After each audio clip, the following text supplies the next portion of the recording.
ताज्या बातम्यांसाठी ABP माझाला subscribe करा आणि बेल आयकॉन प्रेस करा।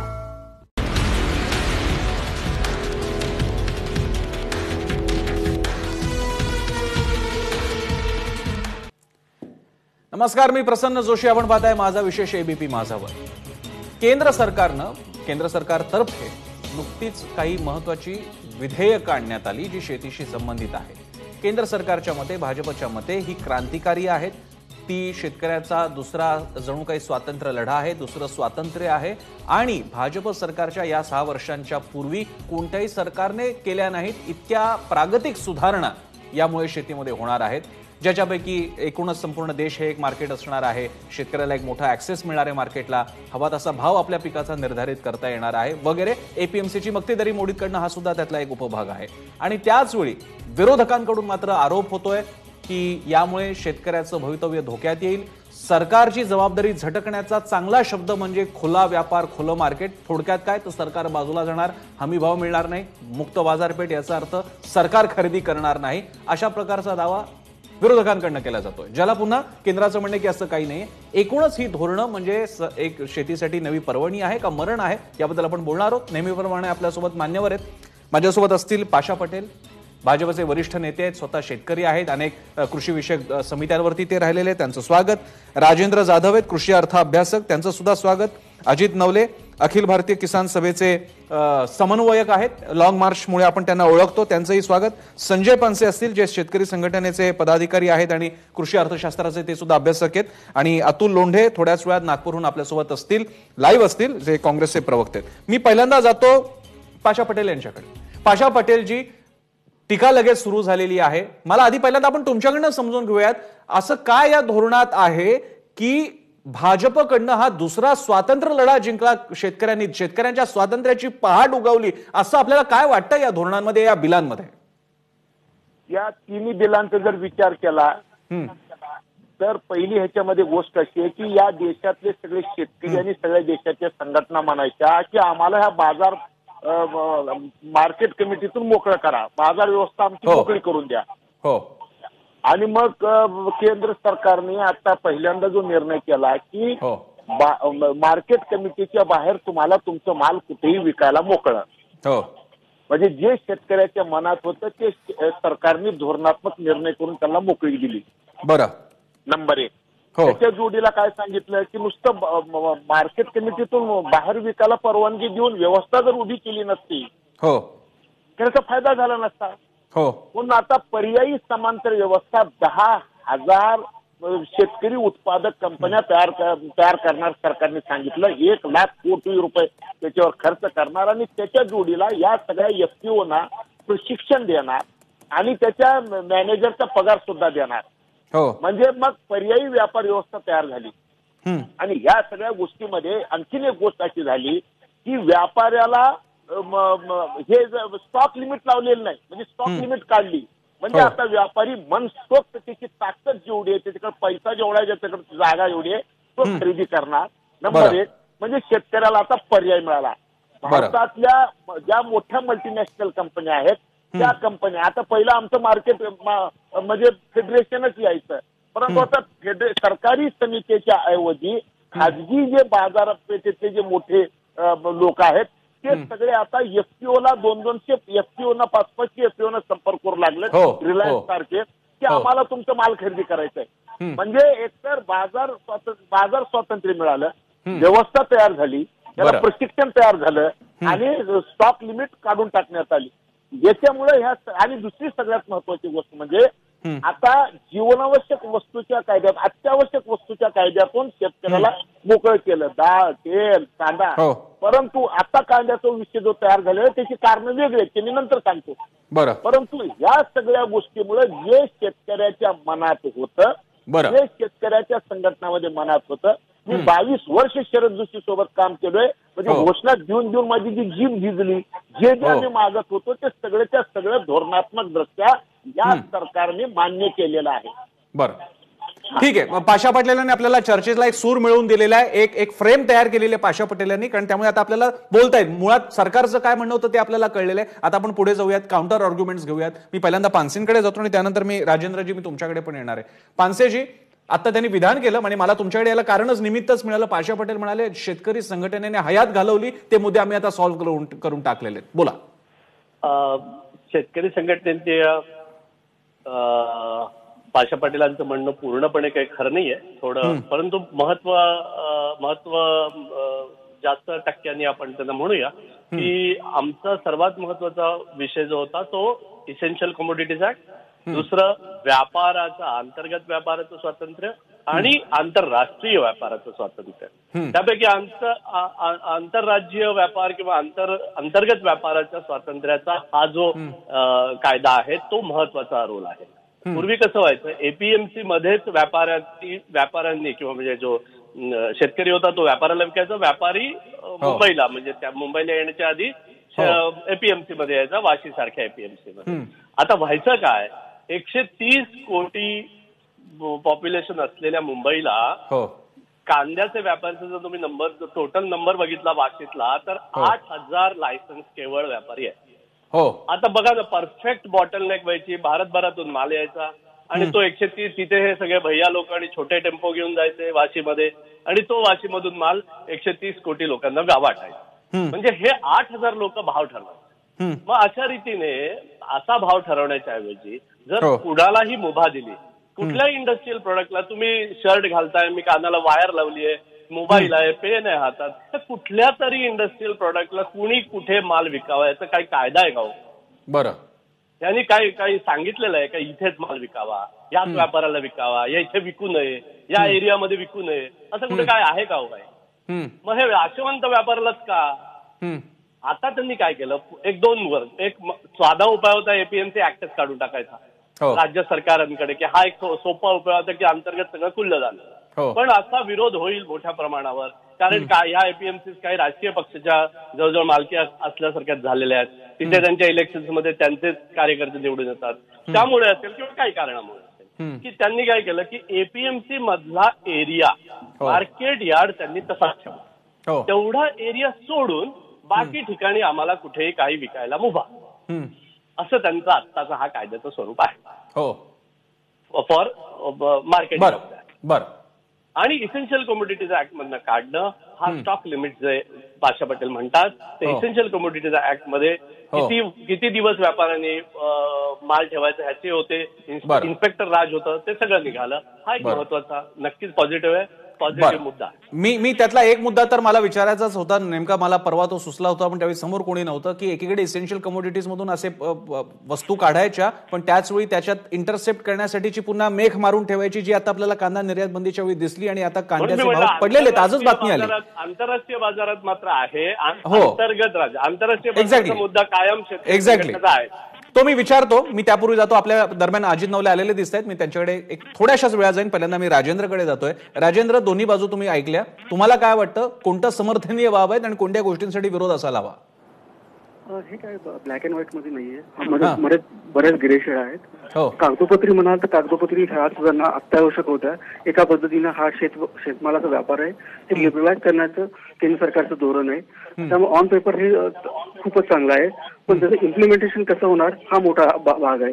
आता जे काय पाशा पटेल आणि पानसरेंनी सांगितलं की इसेन्शियल कमोडिटी ऍक्ट मधून यांना काढण्यात आलेलं आहे, ते फारसं खरं नाही. मी कागदोपत्री काढण्यात आलेलं आहे, पण तुम्ही जर नीट तो ऍक्ट वाचा, सबसेक्शन लिहिलेला आहे, जो नाशवंत माल आहे जसं की वांगे, टोमॅटो किंवा कांदा बटाटा असेल, अशा नाशवंत मालामध्ये 100% वाढ झाली तर पुन्हा जो स्टॉक लिमिट आहे ते पुन्हा इम्प्लिमेंट होणार आहे. आणि जो नाशवंत माल नाही, जसं की असेल तूर असेल, उडद असेल, याच्यामध्ये जर मागील वर्षाच्या सरासरीमध्ये 50% वाढ झाली तर पुन्हा स्टॉक लिमिट येणार आहे. आता केंद्र किंवा राज्य सरकार स्टॉक लिमिट केव्हा लावतं, जेव्हा दरवाढ होते तेव्हा ते स्टॉक लिमिट लावतं. त्यामुळे कांद्यासारख्या वस्तूच्या किमतीमध्ये आज मागच्या महिन्याचं उदाहरण घेतलं तर मागच्या महिन्यामध्ये दर किती होता, तो 7 रुपये होता. तो 30 रुपयावरती गेल्यानंतर यांनी निर्यातीवरती बंदी घातली. त्यामुळे याच पद्धतीने ऍव्हरेज आउट केलं तर ही बंदी, हे स्टॉक लिमिट आहे, केव्हाही पुन्हा इफेक्टिव्ह होणारच आहे. हा दुसरा मुद्दा, आता जो आपण ग्लोबलायझेशन मध्ये हा पूर्ण ट्रेड आहे, इम्पोर्ट एक्सपोर्ट वरती चालतो. आपल्याला जे सिबाट होते, शिकागो बोर्ड ऑफ ट्रेड असेल किंवा आईस असेल, यातून जे सिग्नल मिळतात त्याप्रमाणे स्थानिक बाजारामध्ये दर ठरत असतात. पण त्यामध्ये मात्र जो आंतरराष्ट्रीय व्यापार आहे त्यामध्ये आयात शुल्क लावायचं किंवा बऱ्याचदा तुम्ही जर आजचं उदाहरण घेतलं तर कमी आयात शुल्क देऊन ह्याच्या पल्सेसच्या इम्पोर्ट करायला सरकारने आज परवानगी दिलेली आहे. या आठवड्यात अगोदर कांद्याची निर्यात अचानक बंद केली, याचा इम्पॅक्ट हा मोठा होत असतो. तर ह्या ज्या गोष्टी आहेत ह्या जोपर्यंत सरकार सिंक्रोनाइज करत नाही तोपर्यंत वरवरचे मलमपट्टी करून फार होणार नाही.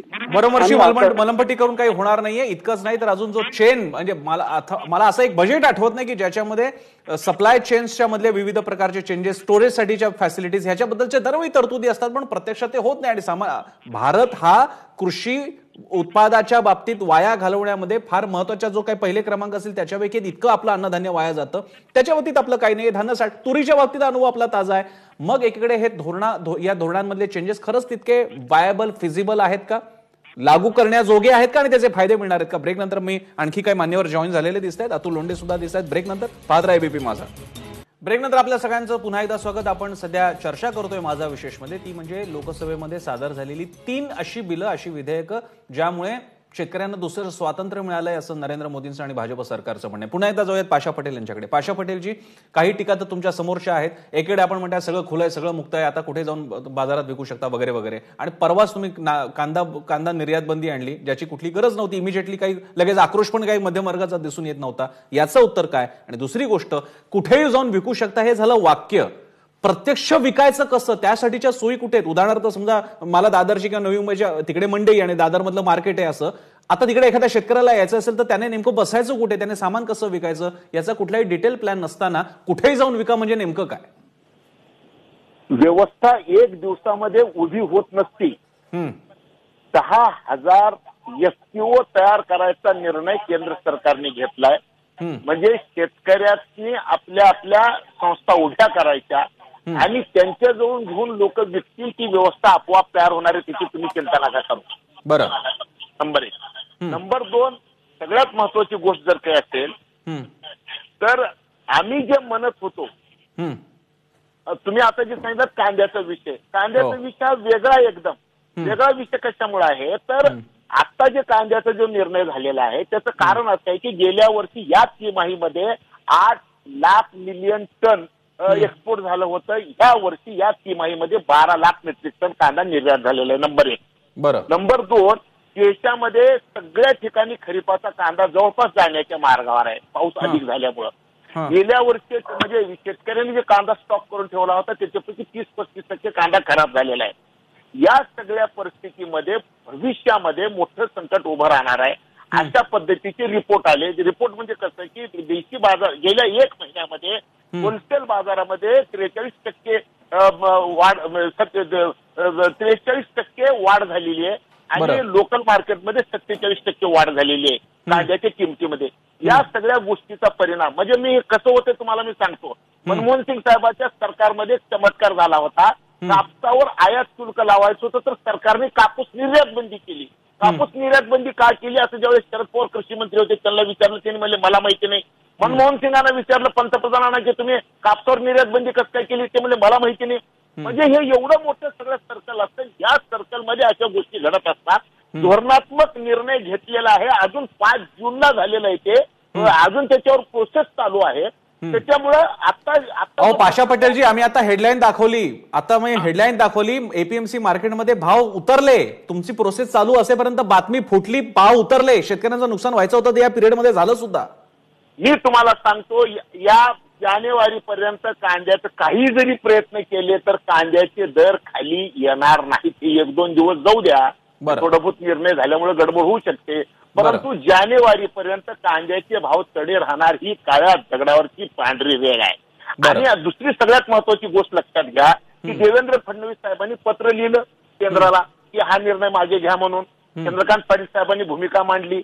आणि सगळ्यात महत्वाची गोष्ट म्हणजे लोकसभेमध्ये आमचे जे नाशिक जिल्ह्यातल्या भारती पवार ज्या खासदार आहेत, आपले डॉक्टर भुमरे साहेब आहेत, त्या दोघांनी सुद्धा पियुष गोयल साहेबांची भेट घेतली आणि लोकसभेमध्ये हा प्रश्न त्यांनी मांडलेला आहे, हा विषय मागे घ्यावा म्हणून मी तुम्हाला एक सांगतो की हा निर्णय लवकरात लवकर मागे होण्याची शक्यता आहे. का तर हे गोष्ट नक्की आहे की कांद्यावर.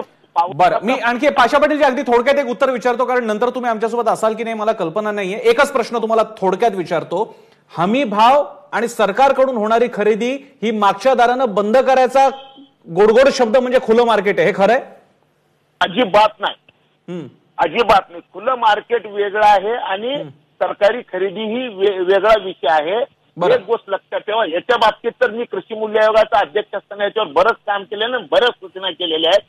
खऱ्या अर्थानं डिक्लेअर एमएसपी शेतकऱ्याच्या खिशामध्ये झाला पाहिजे, हा सगळ्यात महत्वाचा आव्हानात्मक विषय आहे. आणि तो ज्या दिवशी जाईल, तो ज्या दिवशी होईल, त्या दिवशी जवळपास सगळे प्रश्न म्हणजे बरेच प्रश्न मिटण्याची शक्यता आहे. आणि आता उत्तर भारतामध्ये शेतकरी आंदोलन करू लागलेले, त्या आंदोलनाच्या मागे सुद्धा हीच भावना आहे की त्यांचं म्हणणं असं आहे की म्हणजे एमएसपीच्या खाली शेतकऱ्याची विक्री होता कामा नये, असं धोरणात्मक निर्णय करा, नंबर 1. आणि नंबर 2, जीवनावश्यक वस्तूच्या कायद्यामध्ये या किमतीच्या वर विकता येणार नाही, अशा ज्या 2 गोष्टी आहेत, त्या 2 गोष्टी जर काढल्या तर देशातल्या सगळ्या शेतकऱ्याची भावना एक होणार आहे. आणि अजून बराच वेळ आहे चर्चेला. मला असं वाटतं की केंद्र सरकार या संदर्भामध्ये शेतकऱ्याशी चर्चा करा आणि एक 2-3 जे छोटे छोटे विषय ते संपून जातील आणि जे खऱ्या अर्थानं शेतकऱ्याचं दुसरं स्वातंत्र्य जे शब्द म्हणलेले मोदी साहेबांनी ते खऱ्या अर्थानं सार्थक ठरणार आहे की काळ्या दगडावर. आपण बोलूयात, आपण दुसऱ्या स्वातंत्र्याबद्दल सुद्धा बोलूयात, चले जाओ सुद्धा बद्दल बोलूयात. एक छोटासा ब्रेकच्या नंतर मी जाणार आहे अजित नवले यांच्याकडे, अतुल लोंढेंकडे आणि मग बाकी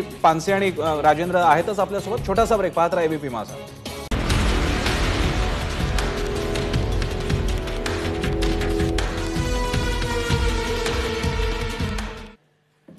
ब्रेक नंतर आपल्या सगळ्यांचं पुन्हा एकदा स्वागत. आपण पाहताय माझा विशेष आणि आपली चर्चा सुरू आहे. लोकसभेमध्ये टेबल करण्यात आलेली 3 अशी बिलं, विधेयके जी कृषी क्षेत्राच्या बाबतीत नवा स्वातंत्र्याचा सूर्य ठरतील असा दावा केंद्राकडनं करण्यात आलेला. मी आता 2 गेस्टकडे जाणार आहे, अजित नवले आणि अतुल लोंढेंकडे, आणि मग आधीच्या गेस्टकडे परत एकदा. पहिल्यांदा नवलेंची कमेंट घेतो. नवलेजी, सगळा विषय तुमच्या समोर बोला.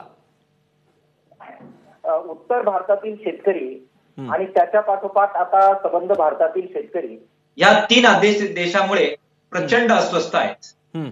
बात नियमनमुक्तीची आहे, बात शेतकऱ्यांना स्वातंत्र्य देण्याची आहे, बात बाजारात शेतीमाल जाण्याच्या अगोदरच शेतीमालाचे भाव तयार करून त्याचा करार करण्याची आहे.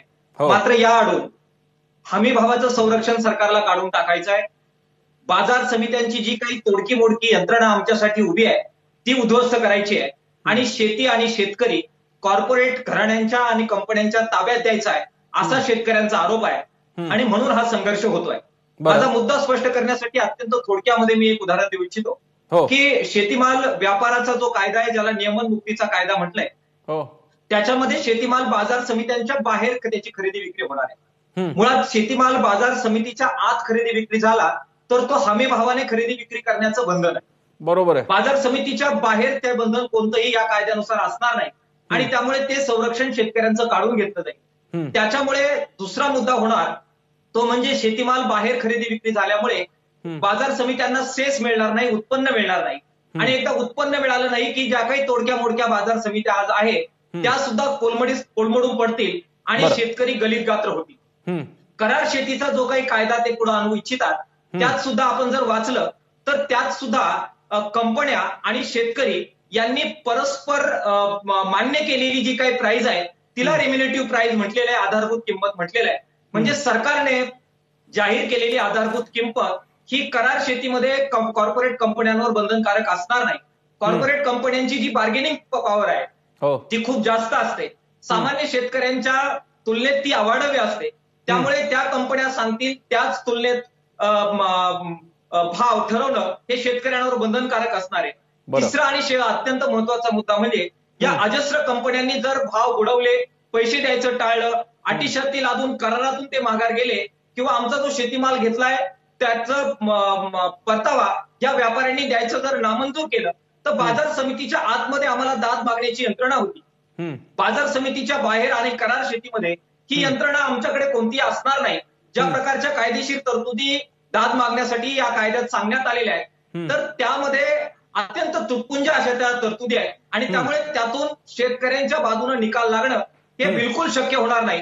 शेवटचा मुद्दा जो अत्यावश्यक वस्तू कायद्याचा आहे त्याच्यातून वस्तू मुक्त केल्या जात आहेत, स्वागतच आपण सगळे करतोय, पण आपण त्याचा आत्मा समजला पाहिजे. अत्यावश्यक वस्तू कायद्यामुळे बाजारभावात हस्तक्षेप करण्याचा अधिकार सरकारला मिळालाय. त्याची उतराई म्हणून हमी भावाचं संरक्षण देण्याची जबाबदारी सरकारवर आलेली आहे. एकदा न रहेगा बास न रहेगी बासुरी एकदा वस्तू त्याच्यातून ठीक काढून आहे. टाकल्या. मला नवलेश एक बेसिक तुमचा कॉन्टेक्स्ट कळला, अर्थात त्यातले काही मुद्दे पुन्हा एकदा चेक करून घ्यावे लागतील. उदाहरणार्थ एकीकडे तुम्ही बाजार समितीची तोडकी मोडकी व्यवस्था, जर का बाहेर माल विकला गेला तर ती कोसळून पडेल असंही म्हणता, पण जर का बाहेर शेतकरी विकायला जात असतील बाजार समितीच्या ऐवजी, याचाच अर्थ शेतकऱ्यांनाच बाजार समितीला पर्याय हवा आहे. तुमच्याच बोलण्यातलं स्वतःमध्येच एक उदाहरण ठरतं. मी त्याकडे नंतर येतो. मी जातोय अतुल लोंढेंकडे, कारण काँग्रेस पक्ष विरोधात आहे आणि भाजपचं असं म्हणणं आहे की हेच मसुदे काँग्रेस पक्षाच्या जाहीरनाम्याचे भाग होते. अतुल लोंढे, मग तुम्ही आपला पक्ष कोणत्या तोंडाने विरोध करतोय? नाही, असं आहे प्रसन्ना की वरतून ऍक्ट जितका चांगला दिसतो, आतमधून जे त्याचे प्रोटेक्शन्स आहेत, जे शेतकऱ्याच्या हमीभावाच्या संदर्भामध्ये आणि एकंदरीची एपीएमसीची सिस्टम आहे, शेतकरी आणि एपीएमसी मार्केट रेग्युलेटेड मार्केटची, त्या सिस्टमला कसा तोड दिलेला आहे, तो तोड जो आहे तो अजित नवलेंनी चांगला सांगितला. तो सेक्शन 2 आहे, सेक्शन 2N आहे आणि सेक्शन 6 आहे. आता एसडीएम वर ऑलरेडी एवढे काम आहे की एसडीएम कडे जर ट्रेडर आणि शेतकरी गेला, बा ट्रेडर आणि शेतकरी हा विरोध जर गेला, मधात गव्हर्नमेंट नाही आणि तर कन्सिलेशन नेमणार आणि त्या कन्सिलेशन मध्ये तो किती टिकणार. सुरुवातीच्या काळामध्ये काय होईल की जी फी आहे, जो सेस आहे तो कमी होऊन जाईल आणि थोडासा फायदा जो आहे तो शेतकऱ्याला सुरुवातीला होताना दिसेल. पण एकदा का एपीएमसीची सिस्टम तुटली तर एपीएमसीच्या सिस्टम तुटल्यानंतर शेतकऱ्याचा कोणी वाली राहणार नाही. आणि ही व्यवस्था आपण पहिले पाहिलेली आहे. अशा पद्धतीने मोनोपोलाइज करणे गोष्टी, आणि या मोनोपोलाइज केलेल्या गोष्टीमुळेच मग आपण एमएसपी आणलेला आहे आणि रेग्युलेटेड मार्केट आणून शेतकऱ्याला हमी भावाची आपण जी गॅरंटी ती दिलेली आहे. त्याच्यामध्ये काही दोष असतील, दोष दूर करण्याच्या अनुषंगानं त्यांनी प्रयत्न केला पाहिजे. आता ट्रेडर आणि त्याच्यामध्ये जी प्लेस आहे, जागा जी आहे, त्याच्या संदर्भामध्ये त्यांनी डिफाईन करत असताना एपीएमसीला कुठेही लक्षात घेतल्या गेलेलं नाही.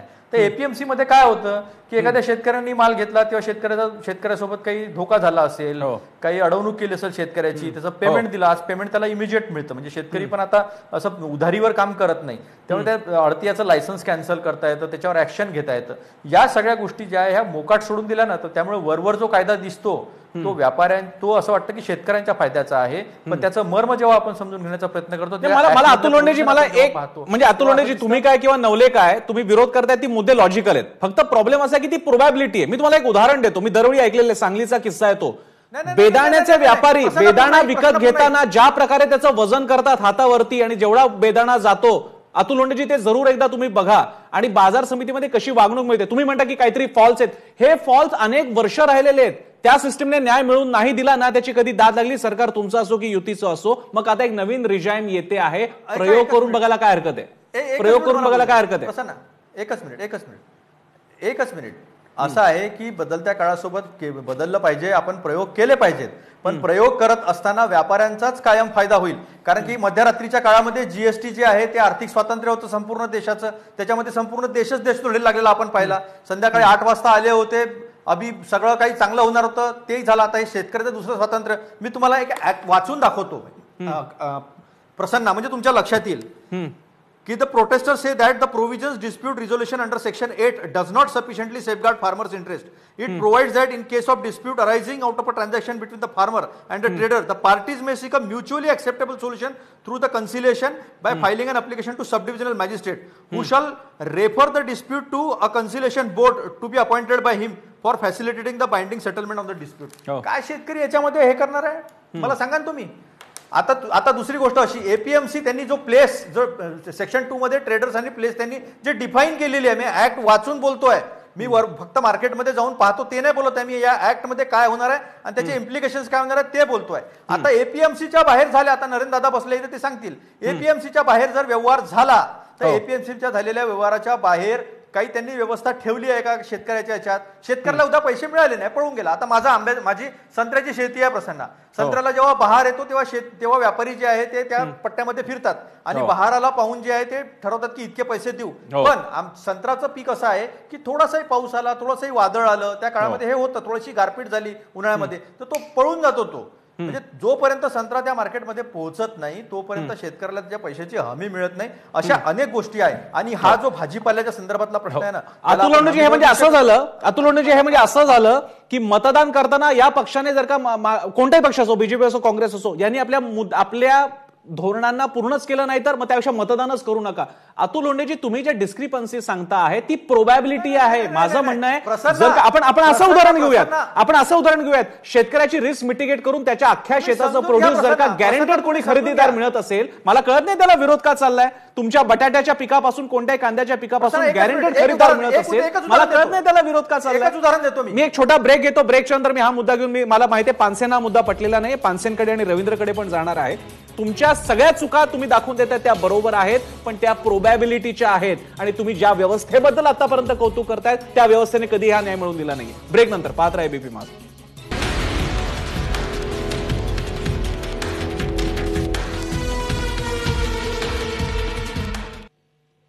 ब्रेक नंतर पुन्हा एकदा स्वागत. शेवटचा सेगमेंट आहे आणि वेळ माझ्याकडे फक्त 6 मिनिट आहे, त्यामुळे सगळ्या मान्यवरांना विनंती 1-1 मिनिटात आपलं म्हणणं संपवा, कारण आपण 6 गेस्ट आहात, प्रत्येकाला 1 मिनिट आहेत. मी आपले आणखी एक गेस्ट आलेले आहेत, आमदार पाटीलजी, त्यांच्याकडे आपण जाऊयात. नरेंद्र पाटील यांच्याकडे. नरेंद्र पाटीलजी, आपल्याला एपीएमसीचा पण अनुभव आहे, आपलं मत काय आहे?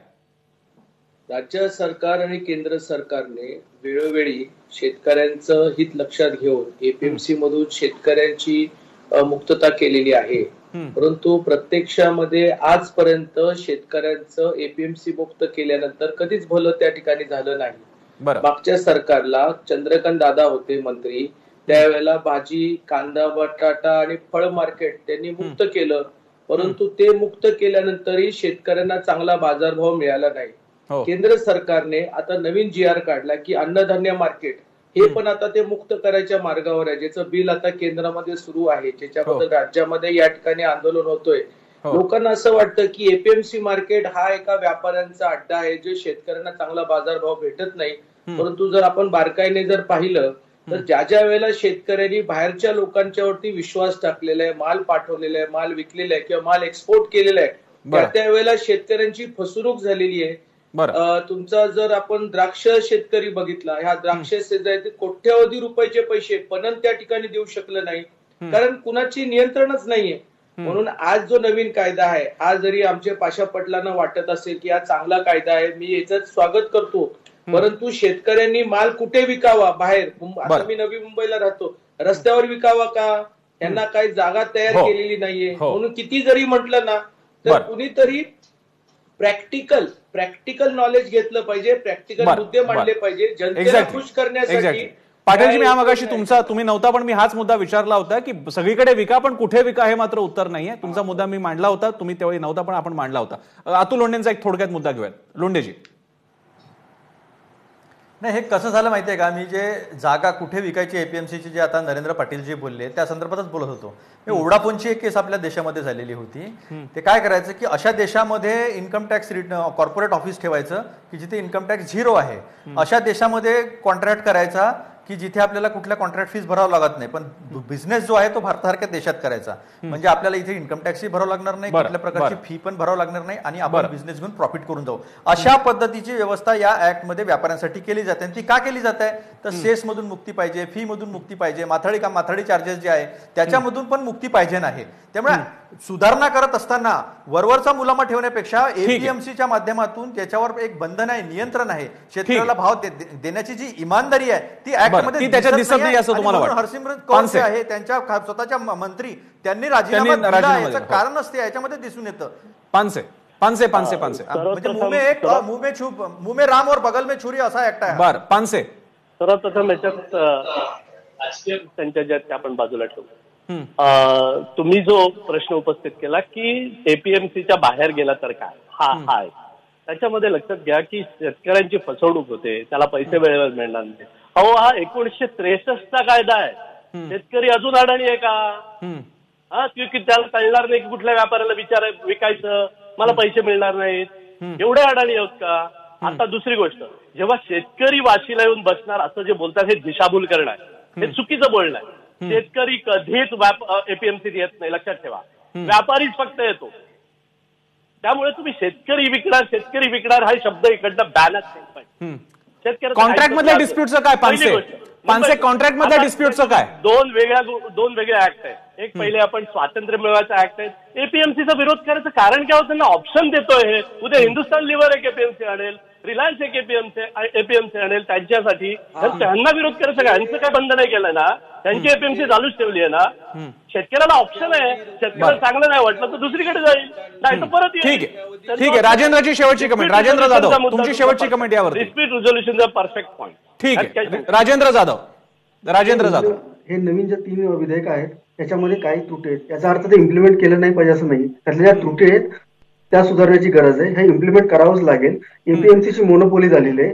कुठेही जो कमिशन आहे आडत्यांचं ते युनिव्हर्सल नाहीये. काही ठिकाणी 2% आडते सर्व होतात, काही ठिकाणी 8% होतात.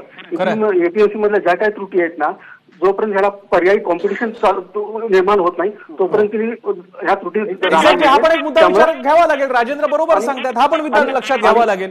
कॉम्पिटिशन तयार झाली पाहिजे. 2च मुद्दे फक्त. कॉम्पिटिशन ही तयार झाली पाहिजे आणि हे मोठे तयार करू शकतात. शेतकऱ्यांची एपीएमसी बाहेर फसवणूक होते का? काही ठिकाणी होते. पण त्याच्या दुसऱ्या बाजूला तुम्ही जर मंतरमध्ये गेलात तर मंतरमध्ये मोर विकत घेतं, अमेझॉन विकत घेतं, वॉलमार्ट विकत घेतो आणि मागचे 5 वर्ष ते सातत्याने विकत घेत आहेत. आणि हे नवीन कायदा आला याच्यावर ते शेतकऱ्यांना एपीएमसी मध्ये विकण्याचं स्वातंत्र्य असणार आहे का? त्यांना दोन्ही ऑप्शन असणार आहे. एपीएमसी विकण्याचं स्वातंत्र्य असणार आहे आणि खासगी व्यापाऱ्यांनी जास्त पैसे तिकडे नवलेजी प्रयोग करायचा की नाही? प्रयोग करून अनुभव घेऊन आम्ही थकलेलो आहोत. आमचे द्राक्ष व्यापारी पानसेजी भरपूर हुशार आहेत, तरी सुद्धा द्राक्ष उत्पादकांची बाहेर फसवणूक होते. हा अनुभव आम्ही घेतलाय. आमचा बाजार आम्ही दररोज नाशिकच्या आणि पुण्याच्या मंडीतच जाऊन विकतो. शेतकरी आहे आम्ही. आमचा बाजार आम्ही बाजार समित्यात विकतो. पानसेना ते माहित नाहीये.